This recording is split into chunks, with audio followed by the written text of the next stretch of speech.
and welcome back to Homestead Days at Homestead National Historical Park. So we are a National Park Service site that remembers the many legacies of the Homestead Act of 1862, with a chance to earn 160 acres of land for any man, but also any woman if she was head of household and over 21. We tell all the stories, the impact on the indigenous people, the impact on the land, and the impact on the homesteaders. So we're so excited to welcome Beatrice Community Players. They are a strong representation of arts in our community and can also show how arts can tell history and preserve history. So with that, I welcome the Beatrice Community Players. Good afternoon, everybody. My name is Mel Voris. I'm the Associate Artistic Director at Community Players. I am with an amazing group of people today: Maria Lemos-Piccolo, Rachel Ross, Morgan Fox, Bailey Schwab, and we, along with Jake Forrest on guitar and our musical arrangement by Jeffrey Diggers, are here to bring to life the Nebraskan women of the Homestead Act and their immense impact on women's suffrage throughout the country. It is our hope that you learn some things about your community, see how the smallest ripple can make waves, and hopefully have a good time along the way. Thank you for being here today and letting us share these stories with you. Brave voices and listening ears ensure no story is lost to time.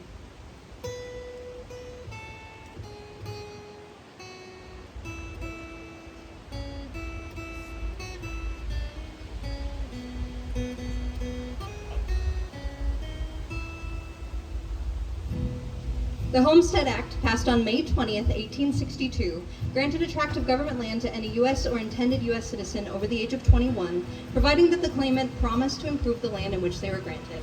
270 million acres, or 10% of the United States, was granted to homesteaders between 1862 and 1976.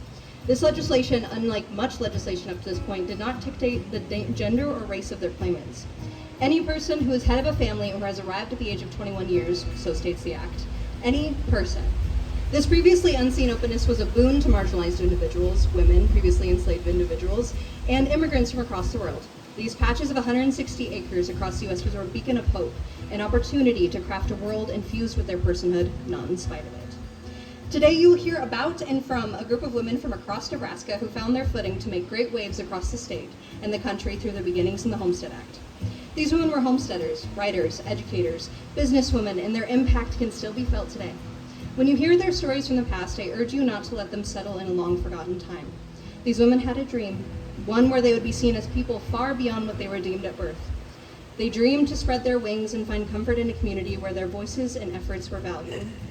This is a dream many still hold today. So as we tell our tales, imagine what you can do for your community to make it a better home for all who live in it, just like these women did in theirs. 1.6 million people staked their claim on free land through the Homestead Act. This land, however, was not previously empty. Many indigenous tribes called this land home prior to colonization. In this, a duality can exist in nuance. Many lost their homes at the hand of colonization, while many marginalized people found footing. We understand that both of these things can be true without erasing the other. Within this in consideration, many women homesteaders saw community and a chance to live on their own terms when faced with the vastness.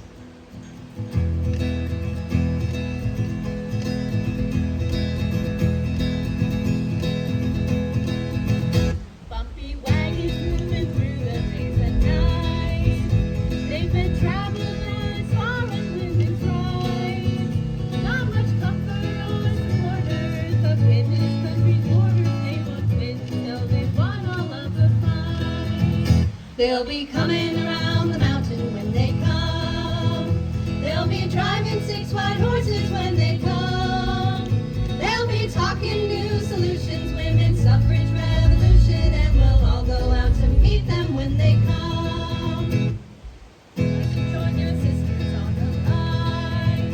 It's been struggle after struggle all the time. Keep your mind up on our heritage and your hearts up on the future, and they'll be coming around the mountain when they come. They'll be driving 6 white horses when they come. They'll be talking new solutions, women's suffrage revolution, and we'll all go out to meet them when they come. They'll be coming around the mountain when they come. They'll be driving 6 white horses when they come. They'll be talking new solutions, women's suffrage revolution, and we'll all go out to meet them when they come.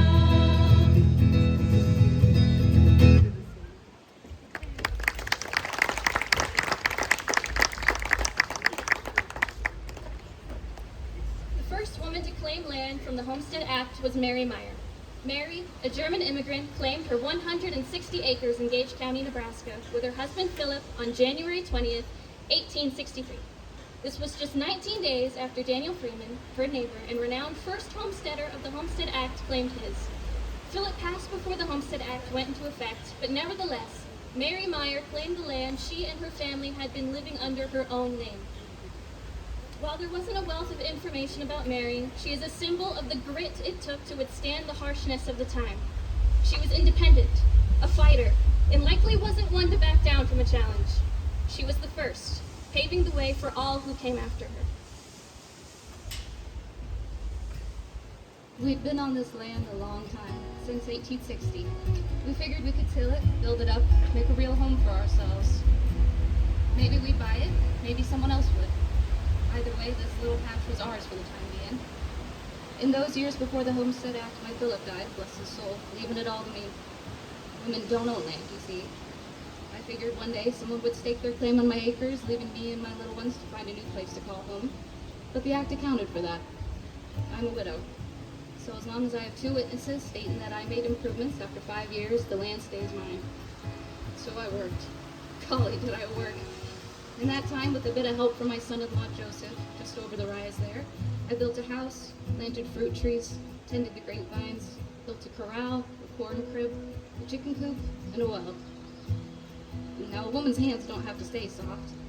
The dirt under my nails, the tough calluses between my thumb and index finger from holding nails and nicking them with the hammer a few times, the gash that never healed up quite right from that mean old rooster I had to cull a few years back on account of him plucking my hens bare.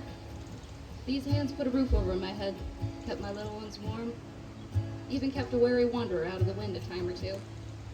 These are strong hands, kind hands, unwavering hands. Early one spring I caught a fever, working late, worrying over one of Joseph and Teresa's mares that was foaling too early. Damn thing wouldn't get into the barn. So there we were, drenched to the bone in a late March rain, heaving and pulling this poor mare till she finally hobbled her way into her barn. Teresa said to me, "Mama, if you don't get on home and get dry, you're going to have hell to pay in the morning." I ignored her. Stayed out till the baby was on this side of heaven. Made my way back to the house. Sure enough, woke up shivering out of fever. I was down and out for 2 weeks. Couldn't even gather eggs. I thought about giving up then. Maybe I wasn't cut out for this life. We have those thoughts sometimes. That a little bit of trouble means life ain't meant for us. But we carry on. If nothing else, to show others down the line that it's possible. My hands, though strong, can only do so much. When I was stuck in bed worrying over the chickens and missing the gooseberry bloom, my neighbors were the ones who kept my head on straight and my farm in order. I can build a house strong enough to withstand anything. I can take a crop from seed to picking. I can sew my own clothes and cut my own hair. But ain't none of that matter. We'll all be down and out one of these days. The communities we build need to be just as strong as our will to carry on. In '68, I proved up my land. Did enough under the Homestead Act to make it mine for good. My son-in-law bore witness, signing the paperwork, along with Daniel Freeman. They reckon he was the first one to do it, but I was the first woman. These hands built me a home I don't gotta worry about who folks think I am. I can be as I am on this little plot of land.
Mary Meyer was the first, albeit far from the only female homesteader. Nearly a quarter of Nebraska homesteaders were women, according to recent research. Where there is hard work to be done, a woman is not far behind. Much of the cooking, caretaking, mending, tending, and cultivating was left up to the women of the homesteads. Their hands were the true sculptors of the communities and eventually towns and cities that developed around proved-up estates. Their work often went unnoticed, underappreciated, and their talents underutilized. Though women had the chance to gain more equal footing through land ownership and more financial independence, they were still without the right to vote. Many suffragists rose from the soil they toiled, demanding their voices be heard, one of which was Mary Smith Hayward, born 1842. Smith Hayward claimed her land just outside of Chadron, Nebraska in 1886 under her own name. Smith Hayward was the sole owner-operator of M.E. Smith & Co., a dry goods store in Chadron. She felt the familiar sting of disenfranchisement. Among shouts of no taxation without representation, she felt emboldened to take a stand for herself, her company, and women across the country. Being a businesswoman is like being a mother. You care for the thing, keep it fed, make sure it's improving how it should. There are days you feel like it's a dream, others an imaginable nightmare. But nevertheless, there ain't nothing you wouldn't do to keep it safe. I never planned to plant roots in Nebraska. I was on a train headed west from Pennsylvania, maybe to Spokane or Tacoma. On the way, we stopped in Sheridan County, Nebraska. My conductor called out the stop, and I just couldn't believe it.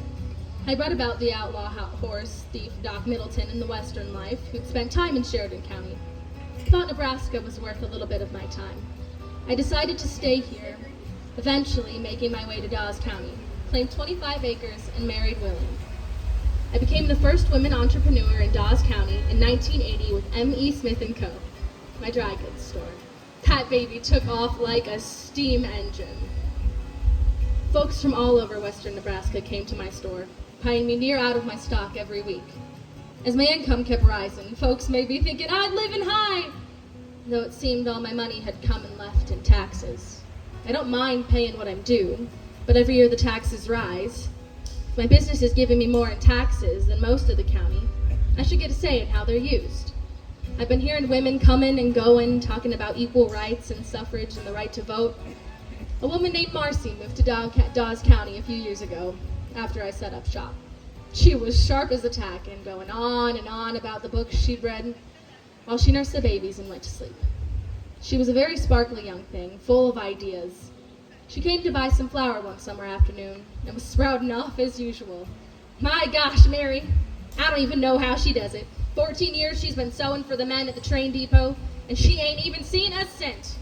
Now the law's trying to tell her that she qualifies as a business and is trying to tax her. And I'll admit, I was only half listening as I was counting till the night at the end of the day. But this sparked my interest. William voted last fall, right? Jeremiah was working down in Kansas during the vote, so we didn't even bother to look into it. Could you ask him if he was on the ballot? I don't know how she's going to make it another year, that old woman. Truly. Now, when you see something's wrong, you don't just sit there and take it. An unjust world ain't going to change itself. So, I got to thinking. Women are busting their tails for this country, only to have what little, if any money they earn taken from them. If money's that important, there's a way to show them that those who make money for them have value too, whether or not they choose to hear from them. So I stopped paying. Not another dime of my income went to taxes until I was promised a say in where they go. Cut off at the source.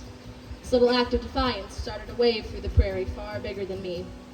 I worked with women all over western Nebraska to keep advocating for change. Real legislative change. The world will keep on being wrong until we decide to put our foot down. I decided that I wasn't going to wait for someone else to take a stand for me. So, I came out west to build a world for myself. A place where no one was going to tell me who I should be. In building that world, I had to put an end to the old one. And here we are now, bravely, on the other side.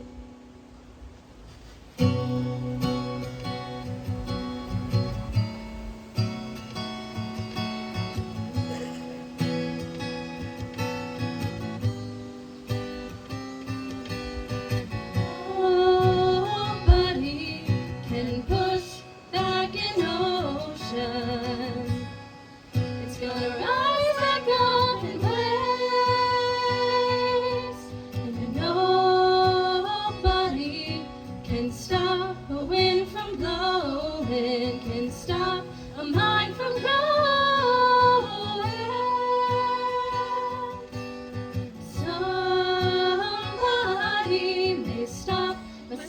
from being sung.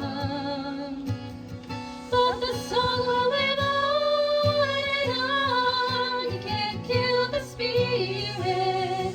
She's like a mountain, old and strong. She lives on and on. You can't kill the spirit.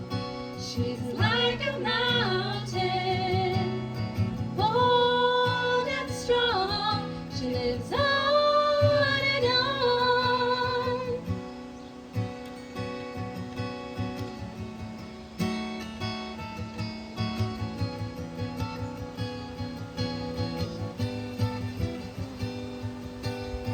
Nobody can stop a woman from feeling.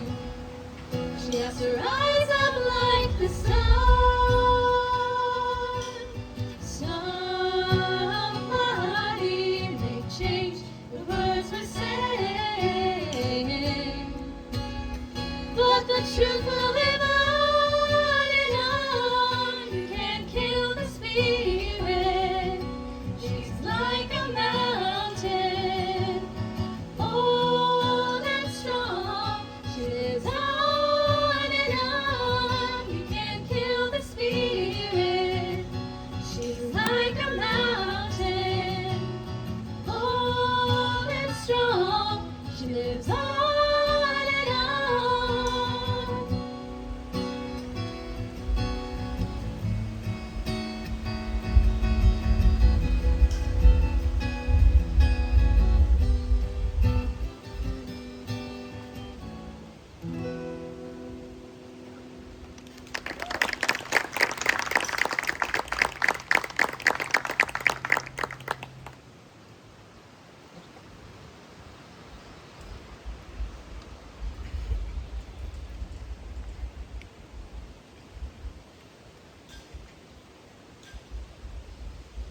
Mary Smith Hayward served as president of the Nebraska Women's Suffrage Association. She and Mamie Mildred Claflin carried the suffrage banner in the 1913 suffrage parade in Washington, D.C. This parade was the first large-scale civil rights demonstration to be held in the nation's capital. Women from across the country marched for the great demand for Woodrow Wilson to adopt the 19th Amendment, proposed by Susan B. Anthony. This great demand was meant to be a break from previous attempts by suffragists that remained respectful and within the confines of social norms expected of young women. We march today to give evidence to the world of our determination that this simple act of justice shall be done. We are reminded that revolution is not quiet, it is not demure. When faced with injustice and disenfranchisement, it is the unwavering persistence that will set the world alight and justice will rise from the ashes. Supporters, hecklers, cavalry, and police lined the street as 8,000 women marched in delegations for the right to be represented in the world they so long upheld. Soon the bystanders turned violent and the women were barraged with hate, spat upon. Their path to freedom was blocked.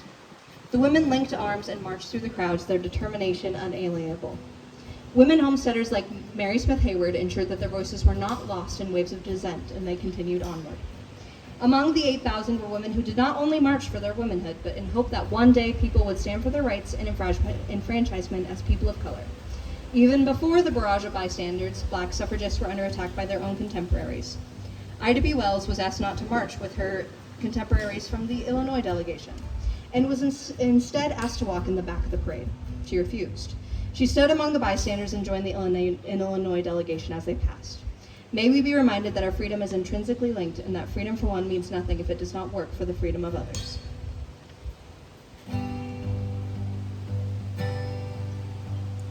Mine eyes have seen the glory of the flame of women's rage, kept smoldering for centuries, now burning in this age. We no longer will be prisoners in that same old gilded cage. That's why we're marching on. Move on over or we'll move on over you. Move on over or we'll move on over you. Move on over or we'll move on over you. For women's time has come. You have told us to speak softly, to be gentle and to smile, expected us to change ourselves with every passing style. Said the only work for women was to clean and sweep and file. That's why we're marching on. It is we who've done your cooking, kept your cleaning, kept your rules. We gave birth to all your children and we taught them in your schools. We've kept the system running, but we're laying down our tools. That's why we're marching on. Move on over or we'll move on over you. Move on over or we'll move on over you. Move on over or we'll move on over you. For women's time has come. You think that you can buy us off with crummy wedding rings. You never gave us half the profit that our labor brings. Our anger eats into us, we no longer bow to kings. That's why we're marching on. We have broken through our shackles, now we sing a battle song. We march for liberation and we're many thousand strong. We'll build a new society, we've waited much too long. That's why we're marching on. Move on over or we'll move on over you. Move on over or we'll move on over you. Move on over or we'll move on over you. For women's time has come.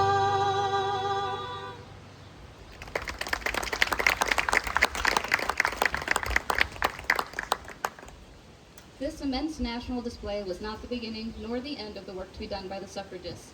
Back in Nebraska, women continued tirelessly in their efforts for local and national enfranchisement. One of those women being Lucy Corrill, born 1850. Corrill was a key writer for the Hebron Journal in Hebron, Nebraska, beginning in 1871, along with her husband, E.M. Corrill, who was credited as its founder and publisher/editor of the Western Women's Journal. It is with her band of progressive thinking women, as she said, that she was able to aid in establishing the first permanent women's suffrage association in Nebraska. This organization laid the local foundation for the words of national suffragist activists like Susan B. Anthony to really take hold in Nebraska and allow the communities they had long fostered to open their eyes to women's vital roles within them.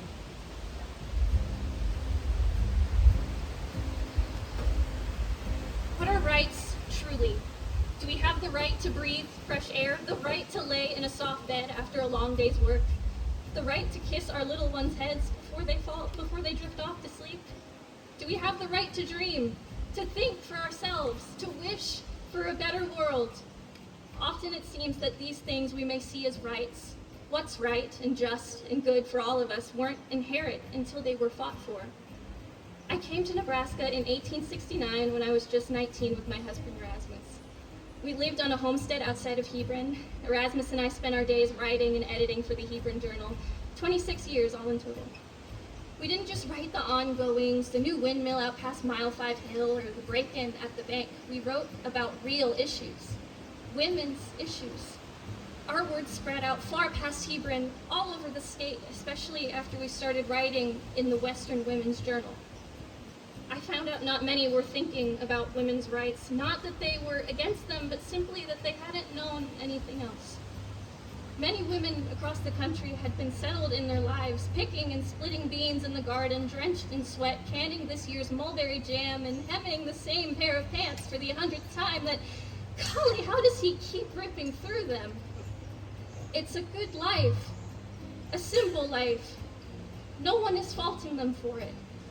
But when you really look at it, the right to work for your family, to rely on your own two hands, to care for your little ones the way that you see fit, these aren't rights. These are privileges offered to us by the men at our sides. The library is my place of peace. I pack up my pens, ink, and paper every Thursday and sit at a dim table behind the history section to get my best work done. I noticed a woman no older than my niece Amelia, reading Jane Eyre cover to cover and starting over again.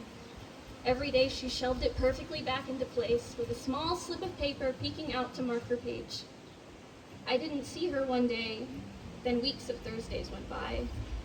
The woman and her Jane Eyre didn't grace the same soft chair they usually filled. The small bell above the library door rang, and I looked up to find Jane, I'll call her. Jane clutching shreds of cream paper and leather binding. Her Jane Eyre, hacked with an axe, shredded words and sprinkles across the tile. With tears in her eyes, she made her apologies to the clerk and went on her way. Women aren't meant to read, she remarked with a sneer at me before she left. I knew those words weren't a warning, but a rally. Now, I love my Erasmus, no one can tell me different. But he knows this to be true. If he wanted a different life for me, one where I'm picking instead of writing, washing instead of thinking, he could choose that for me, and I wouldn't have a say. He'd never do that, I know. With him, my life is my own, but it isn't like that for all women. Women's rights aren't here to take away the way of things. Heaven knows the world would be damned if not for the women pulling more than their fair share of the load. We shout for suffrage to let us have a say in our lives, and for the lives not to be chosen for us by the men in power or the men in our beds.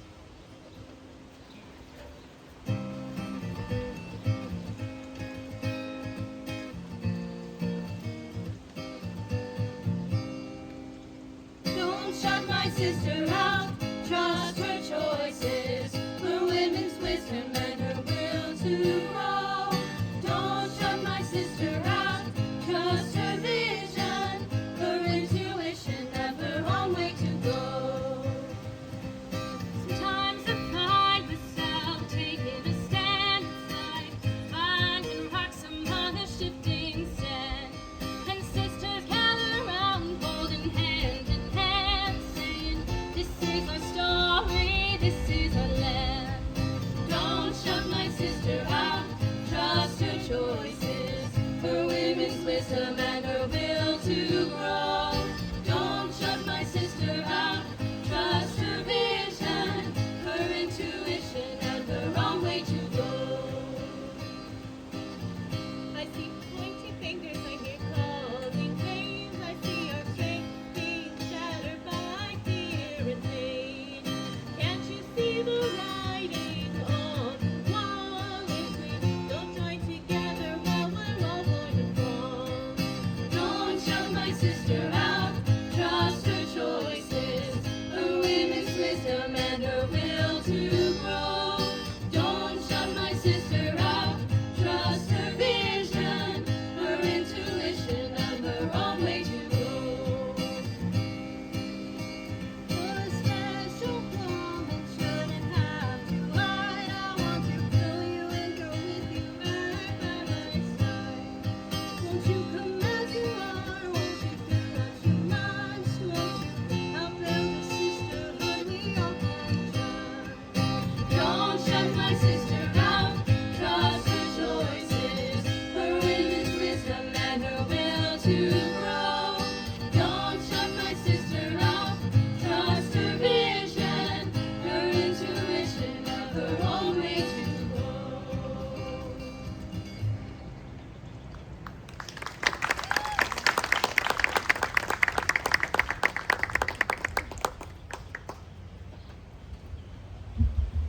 These women we've spoken have all come from all walks of life and from different regions.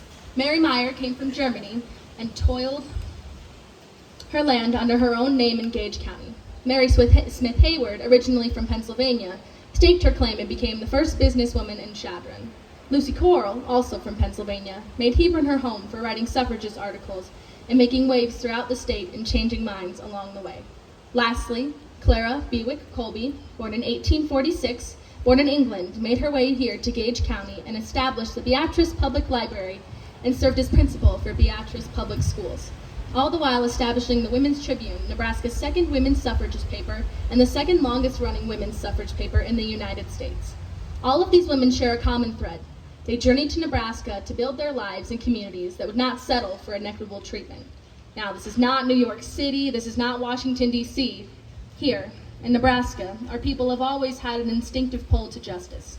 Our sense of right and wrong is backed with the grit of a hard day's work, and we do not yield to unjust treatment. Colby bravely wrote, "It is remarkable that 30 years ago, when the discussion of women's status was still new in Massachusetts and in New York, and only 7 years after the first women's suffrage convention ever held, here, halfway across the continent, in a country almost unheard of, and with but scant communication with the older parts of the Republic, this instinctive justice should have been crystallized into legislative action. You have work to do. You strong, loud-spoken women who see the wrong, you have work to do. That work won't jump out and bite you. It won't push you to your knees and lord over you. It won't knock on your door and crow like a rooster every morning until you get in. It'll whisper. It'll trickle down your spine each time you hear a fellow woman praising herself for not reading the daily papers, or men sneering that the times aren't for them. You'll feel it in your gut each time a woman asks for a divorce and her freedom is declined at the judge's nod. It'll stand beside you, holding your hand, as a man who has hurt, put down, and degraded your neighbors is yet again sworn into office. It'll brush your hair behind your ear when your words fail you and you lay awake wishing that you had spoke up. You'll feel the push, hear the call, settle in the understanding that a broader and nobler world is before us. We must hasten to make it our own. I write, I read, I speak because of the call. I established the Women's Tribune so my words could spread farther. I knew that the seeds of justice is sown in every woman from birth. It is instinctive. The knowledge we share waters the crop, and it is the job of the individual to continue to tend it. To know justice is to read. I became Beatrice's first librarian in 1872. A library is a benchmark.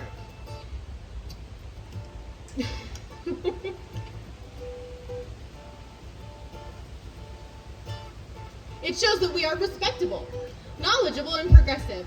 When Leonard and I moved to Beatrice, I soon gathered a group of like-minded, educated women who knew the importance of a library to a burgeoning town like our own.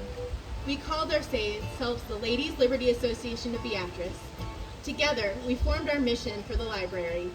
It was to be a place of knowledge, from books, from our past through art and antiquities, and from each other as we gathered for lectures. One of these speakers was none other than Susan B. Anthony.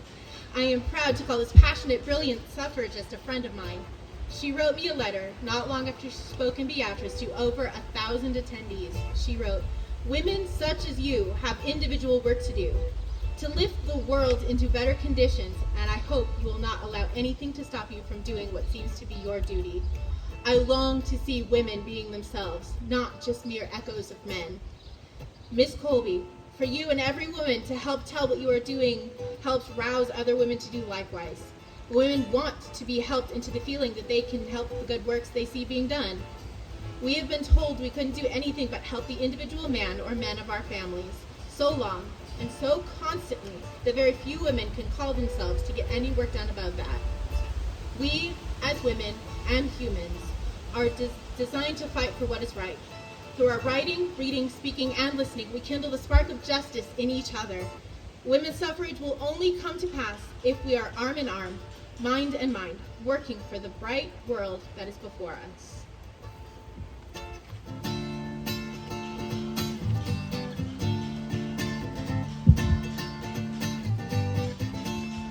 Well, they've got women on TV, but I still ain't satisfied. 'Cause co-optation's all I see, I still ain't satisfied. They sell me Miss, they sell me blue jeans, call it women's lib, make it sound obscene. And I ain't holding line, and I still ain't holding line, and I still ain't holding line, and I still ain't satisfied. Well, they got women grazing guards. I still ain't satisfied. With so many still behind bars, I still ain't satisfied. I don't play dues, don't want no bomb deal. Ain't asking for crumbs, I want the whole meal. And I ain't Holding line, I still ain't holding I line, still ain't holding line, still ain't satisfied. And giving out pennies here and there, I still ain't Satisfied. set up centers of childcare. I still ain't satisfied. And while we work at slave wages, they brainwash our kids at tender ages. And I ain't Holding and I line, still ain't holding and I line, still ain't holding line.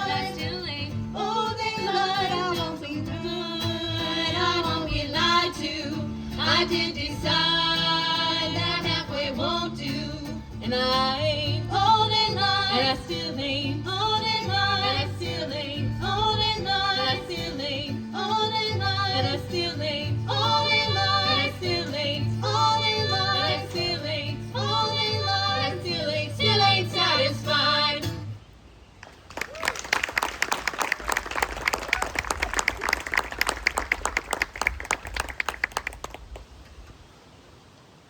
The 19th Amendment was ratified on August 26, 1920, giving women the right to vote. This was a victory for women that is still felt to this day.